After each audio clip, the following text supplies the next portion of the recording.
നമ്മളെ സുലൈഖിന്റെ wedding anniversary ആയിരുന്നു. അവന്റെ വൈഫ് പറഞ്ഞിട്ട് നമ്മൾ ചെറിയൊരു സർപ്രൈസ് വന്നിട്ട് സെറ്റ് ആക്കിക്കണേ. നമ്മൾ കൊടുത്തിട്ട് പോവാം.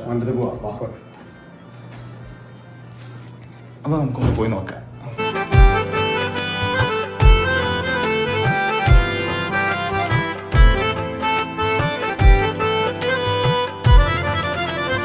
നല്ല ഫുഡ് അടിയാണ്. Happy wedding anniversary.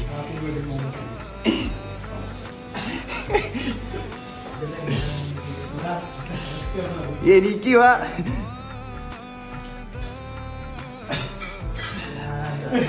എന്റെ പെണ്ണുങ്ങള് വന്ന വൈഫിന്റെ വകയാണ്. ആടാ